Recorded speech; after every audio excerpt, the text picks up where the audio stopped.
नमस्ते सभी साधकों का बोधि वार्ता सत्संग में।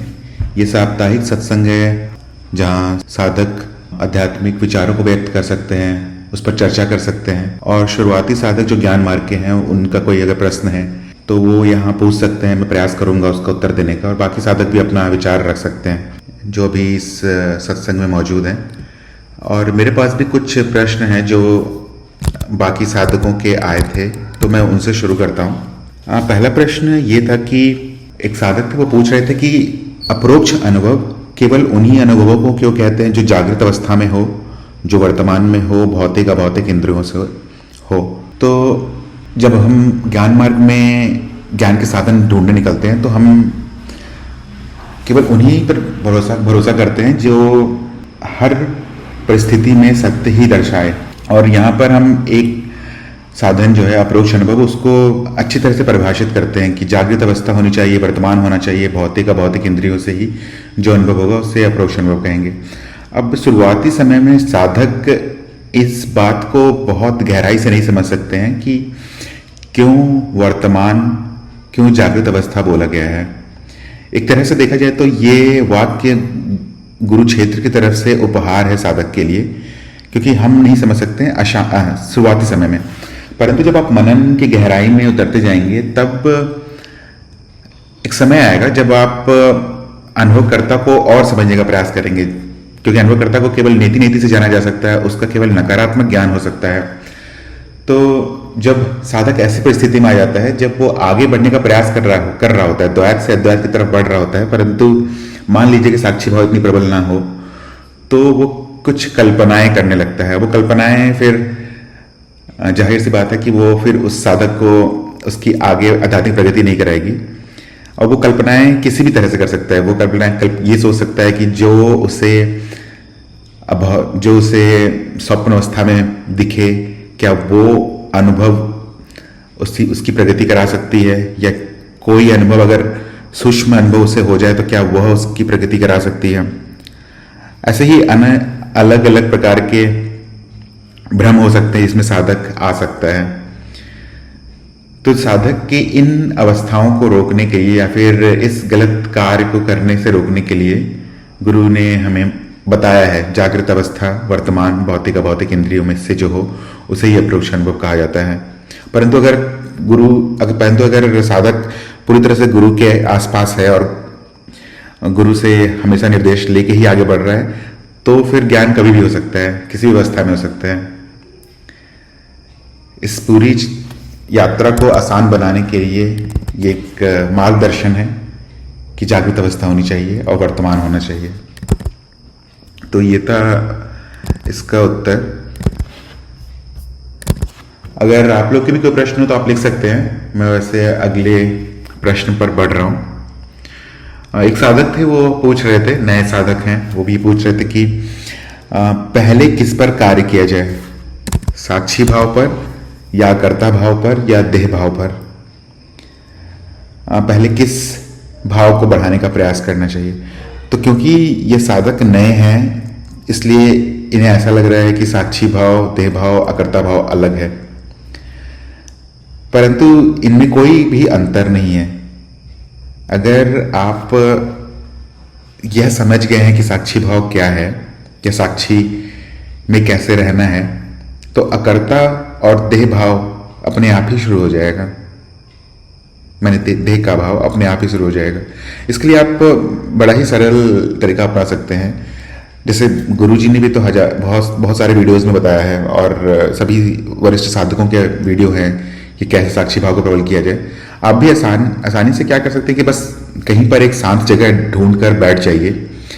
ऐसा समय चुनिए जहां पर बहुत सारे विचार ना आ रहे हों आपके पास, या फिर जीवन के जो कार्य हैं उनसे आप उस समय किसी प्रकार से प्रभावित नहीं हो रहे हैं। अगर ऐसा समय ढूंढ पाए आप, तो बस आपको बस नीति करना है और देखना है कि क्या है जो ऐसा भ्रम पैदा कर रहा है कि आप शरीर हैं।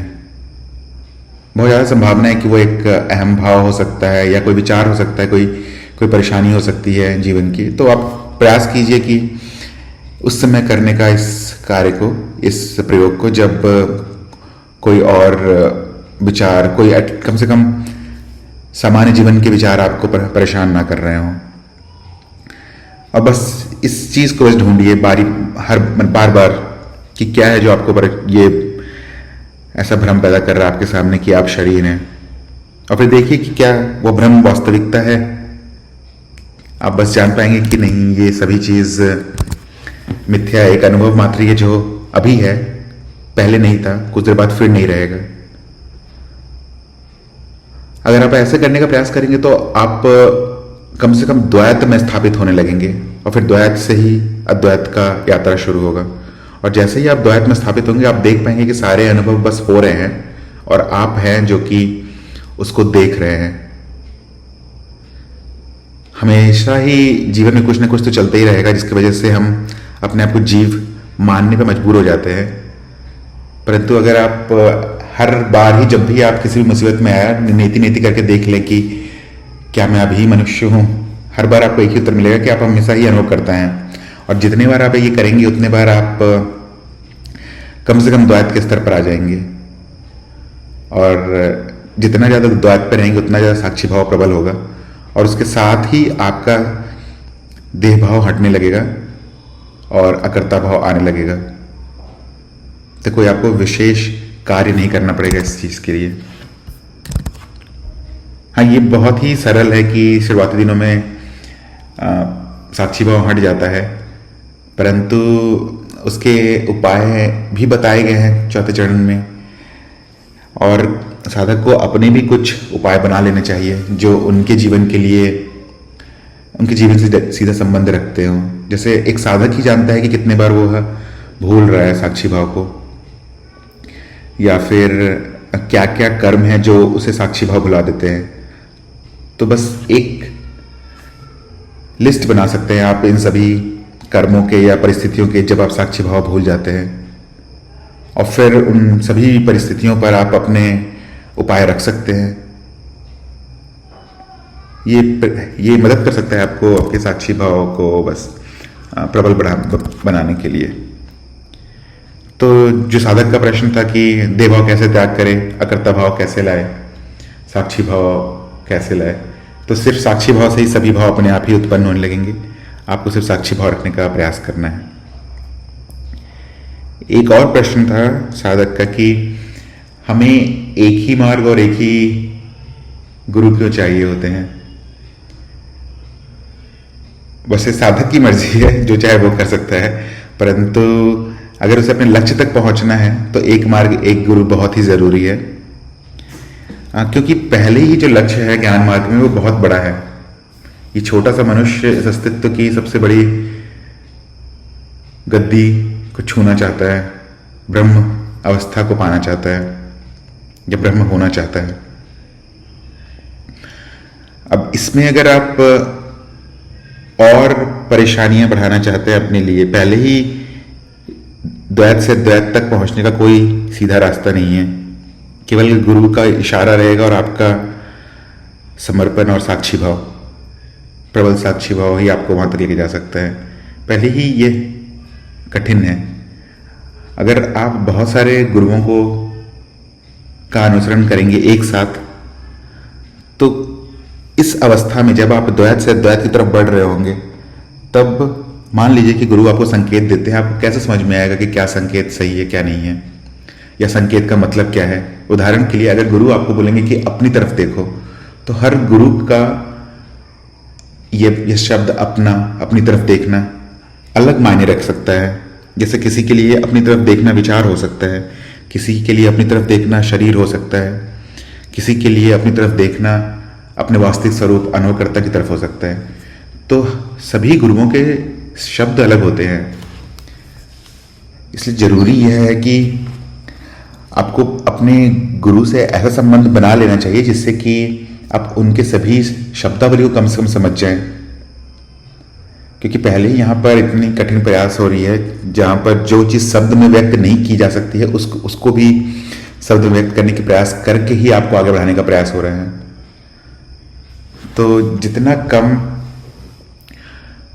परेशानी साधक ला सकता है इस यात्रा में, उतना उसको कम समय लगेगा द्वैत से अद्वैत में जाने में।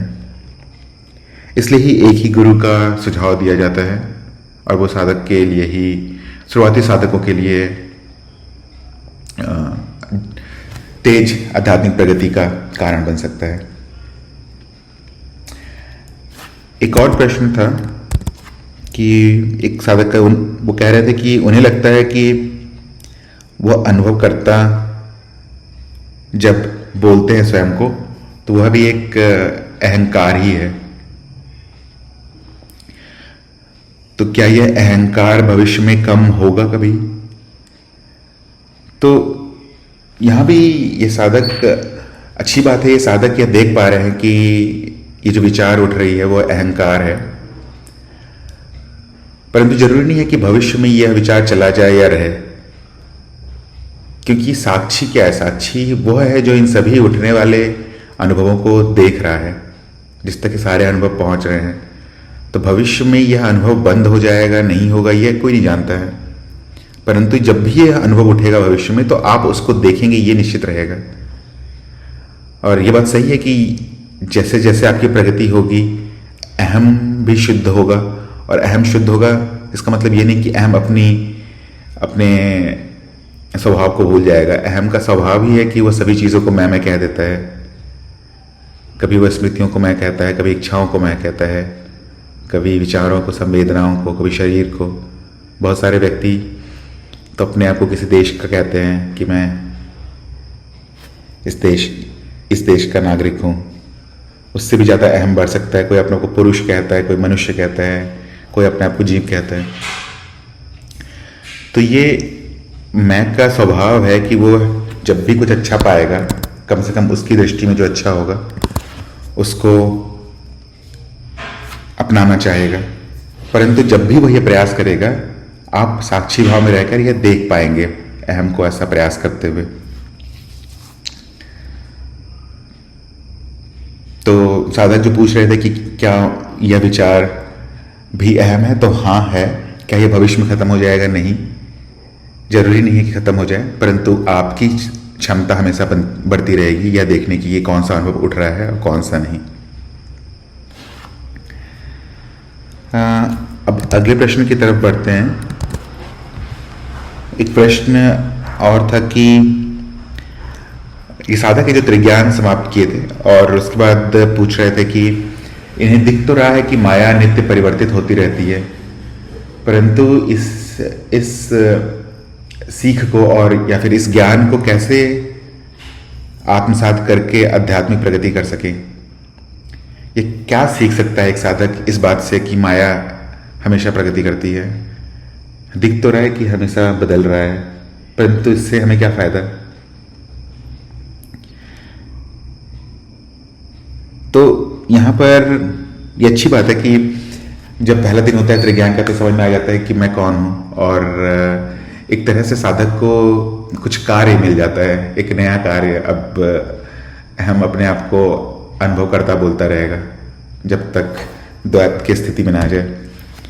परंतु दूसरे दिन जब ये माया का ज्ञान बताया जाता है तो सिर्फ ये बताया जाता है कि माया बदल रही है और इस पर भरोसा नहीं कर सकते हैं, ये पूरी मिथ्या है। पर इससे साधक समझेगा क्या? तो आप ये समझ सकते हैं कि एक कोई उदाहरण ले सकते हैं अपने जीवन से कि क्या कोई अनुभव ऐसा था बचपन में जो आपको आनंद देता था, और क्या वो वही अनुभव आज भी आपको आनंद देता है? तो उत्तर शायद होगा नहीं, क्योंकि आनंद देने वाली वस्तु हमेशा आनंद दे जरूरी नहीं है, बदल जाएगा। ऐसे ही सारे अनुभवों के साथ है, सारे रिश्तों के साथ है।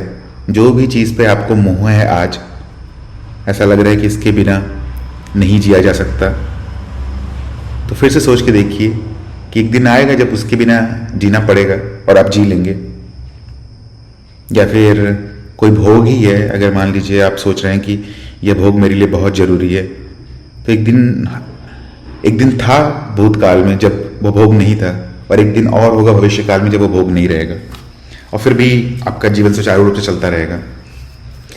तो जो दूसरा दिन होता है माया का ज्ञान, उससे साधक ये सीख सकता है कि यहाँ कुछ भी नित्य नहीं है, और एक बुद्धिमान व्यक्ति जब यह जान जाता है कि क्या हो रहा है उसके आसपास,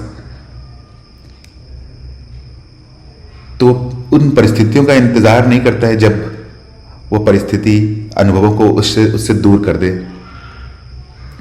वो स्वयं ही उन परिस्थितियों से दूर होने का प्रयास करता है। जैसे एक उदाहरण देता हूं कि एक व्यक्ति है, वो सिगरेट पीता है। अब उसे पता है कि इससे नुकसान होगा, तो समझदार व्यक्ति उसको उसी समय छोड़ देगा। और मूर्ख व्यक्ति अगर जान भी रहा है कि यह उसको नुकसान देने वाला है, मतलब माया परिवर्तित होने वाली, आज आनंद दे रही है, कल दुख देगी, तब भी वह करता रहेगा, इंतजार करेगा जिस दिन दुख शुरू होगा उस दिन मैं हटूंगा यहां से। परंतु बुद्धिमान व्यक्ति स्वयं छोड़ देता है। वह उस मोह के पीछे भागता है जो कभी नहीं छूटेगा एक बार मिल जाने के बाद, या फिर उस आनंद की तरफ जाता है जो परमानंद है, जो शाश्वत है।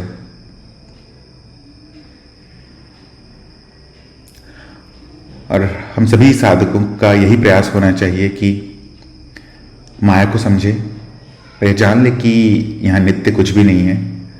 तो आसक्ति किस तरफ बढ़ानी है, किस तरफ घटानी है, यह अपनी बुद्धि से निर्णय लेकर एक साधक को अपने आध्यात्मिक मार्ग की तरफ, आध्यात्मिक लक्ष्य की तरफ बढ़ते रहना चाहिए। तो माया के बदलने से यह सीख आप ले सकते हैं।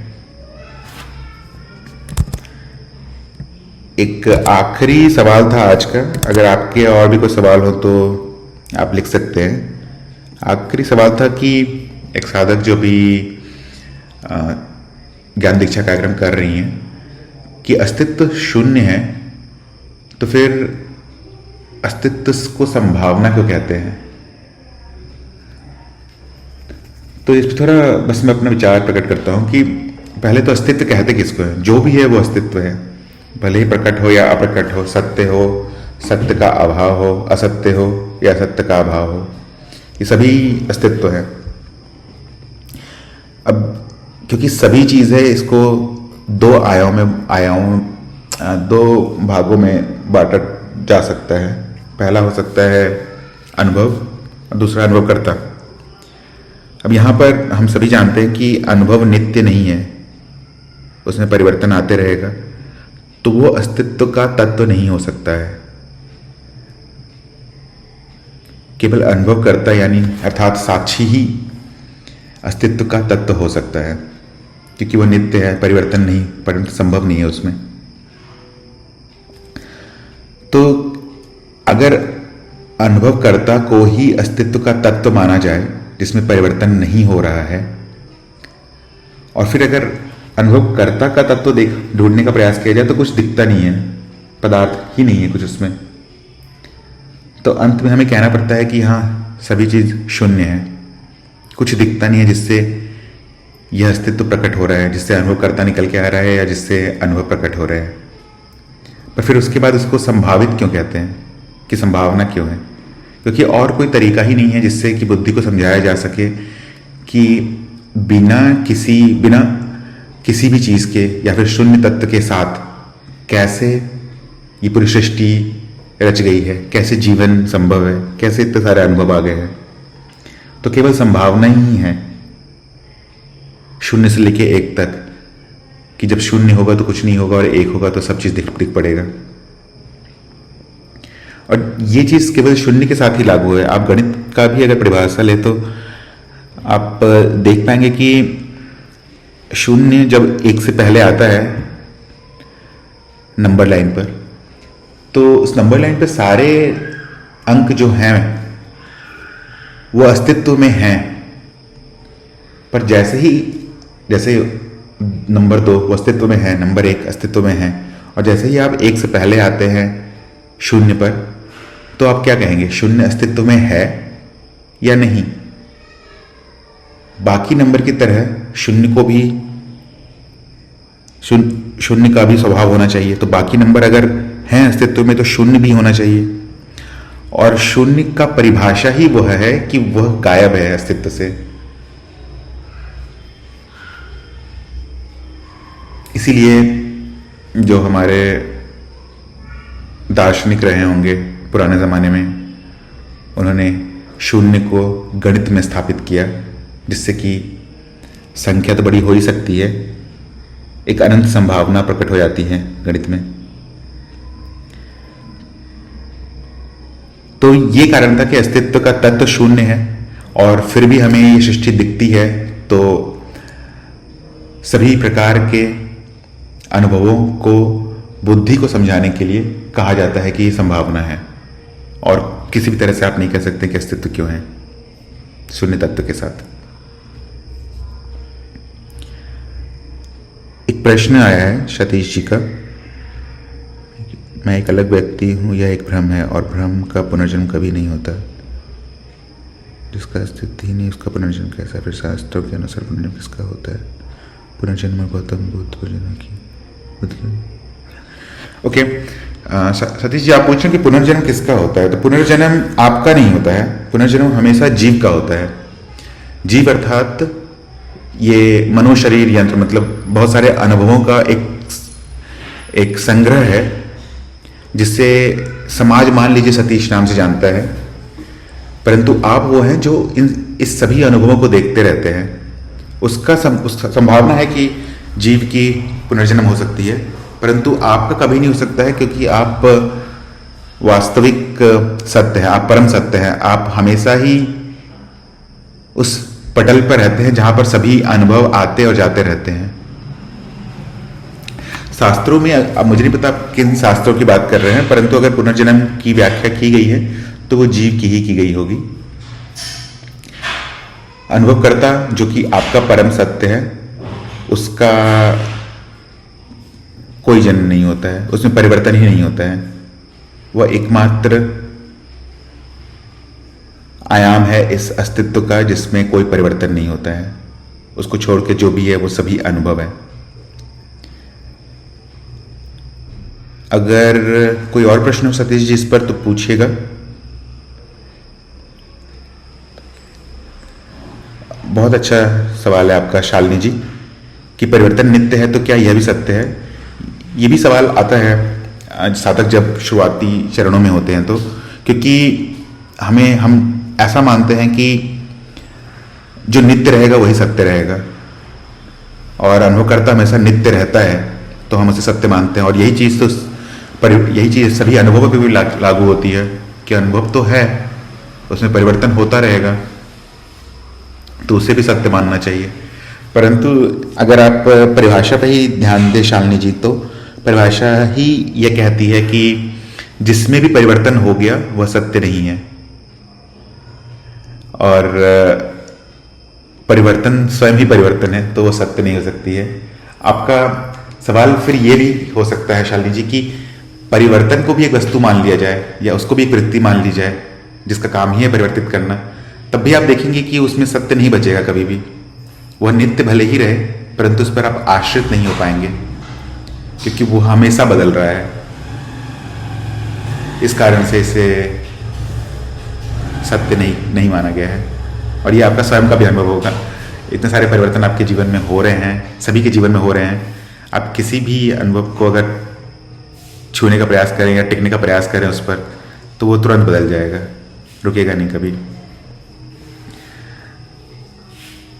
अगर कुछ इस पर और सवाल हो शालिनी जी तो लिख कर बताइएगा।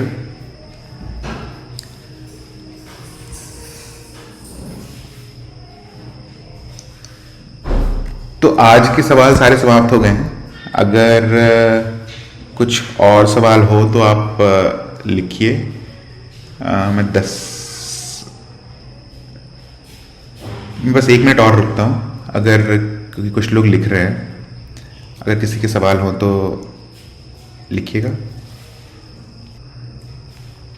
सतीश जी, आपके प्रश्न से यह लग रहा था कि आप अभी ढूंढ रहे हैं कि कौन सा मार्ग आपका है।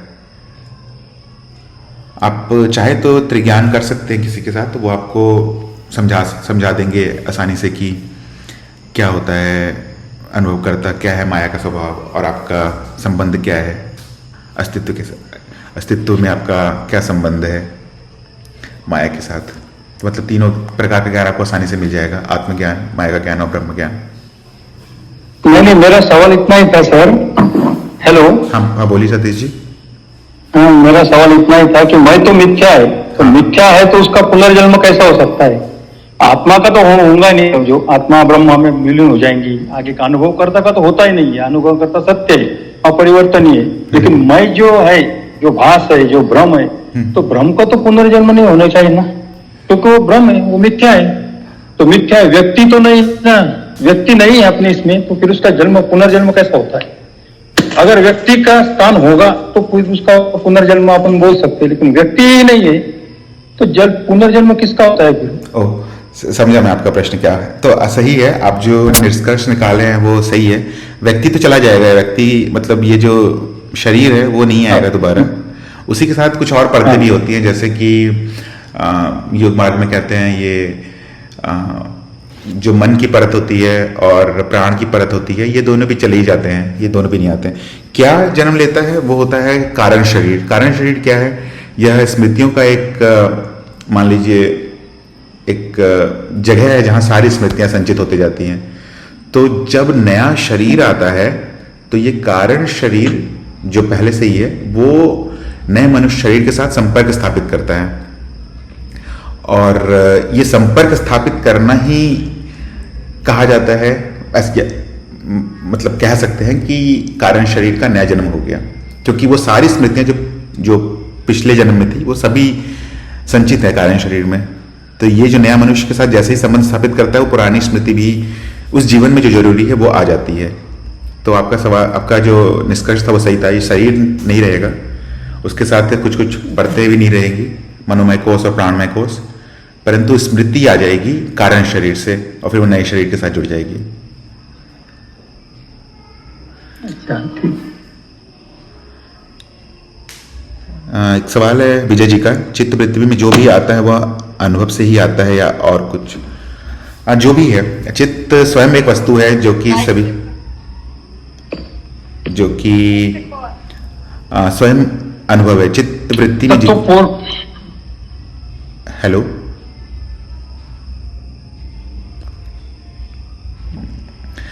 तो विजय जी का मैं उत्तर दे रहा था कि आपका जो निष्कर्ष है वो सही है कि जो भी वृत्ति है वो सभी अनुभव ही है, उसको छोड़ के और कुछ भी नहीं है।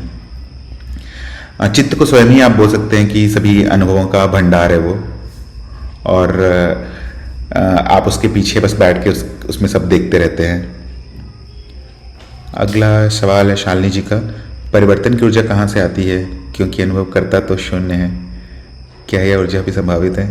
बहुत अच्छा सवाल है शालिनी जी आपका, आप बहुत मनन कर रही हैं। अच्छा, परिवर्तन की ऊर्जा जो हमारी परिकल्पना है, सबसे पहले तो ये जान लीजिए कि यहाँ पर कुछ है नहीं, यहाँ सभी चीज़ संभावित है। क्योंकि संभावित है इसलिए हम ये कह सकते हैं कि ऊर्जा है। ऊर्जा भी शून्य ही है एक्चुअल रियलिटी में, तो पर संभावित है तो ऊर्जा कह सकते हैं। और क्यों, कैसे हम कैसे इसे सिद्ध करते हैं? क्योंकि बुद्धि को समझाने के लिए हम परिकल्पना कर लेते हैं कि कुछ है जिसे नाद कहते हैं, जिसमें परिवर्तन होते रहता है, जो द्वैत अवस्था में आ सकता है, रहता है और नहीं रहता है। तो इस द्वैत अवस्था में नाद के होने से इसमें ऊर्जा आ जाती है और सभी चीज फिर गतिमान हो जाता है इस सृष्टि में। परंतु यह भी संभावित ही है और यह सभी चीज मिथ्या है। ये परम सत्य, ये स्तरों का अंतर है। परम सत्य के स्तर पे आप कह सकते हैं कि सभी चीज संभावित है। जैसे जैसे आप नीचे आएंगे द्वैत पर या फिर माया पर, तब आप कह सकते हैं कि यहाँ पर ये नाद है, नाद में ऊर्जा है और नाद से सभी अनुभव बन रहे हैं, इस कारण से उसमें गति आ जा रही है। परंतु नाद भी परामानसिक पराभौतिक परिकल्पना ही है, वास्तविकता में कोई नाद नहीं है। ठीक है, फिर आज का सत्संग समाप्त करते हैं। अगर और भी सवाल हो तो आप लिखकर पूछ सकते हैं, नहीं तो अगले शनिवार को हम लोग फिर जुड़ेंगे 9 बजे। धन्यवाद सभी का सत्संग में जुड़ने के लिए। एक और सवाल है शालिनी जी का कि संभावना भी चित्त की वृत्ति है? नहीं, संभावना चित्त की वृत्ति नहीं है। चित्त, जब आप चित्त के स्तर पर आ गई हैं तब तो चित्त को सत्य मानना पड़ेगा। संभावना सिर्फ बुद्धि को समझाने का प्रयास है कि कैसे शून्य के साथ, शून्य तत्व के साथ ये सभी चीज प्रकट है। संभावना केवल समझाने का तरीका है, मतलब एक परिकल्पना ही है, चित्त की वृत्ति नहीं है ये। अगर कोई और प्रश्न हो तो लिख कर बता सकती हैं। ठीक है, फिर आज का सत्संग समाप्त करते हैं। धन्यवाद सभी का जुड़ने के लिए।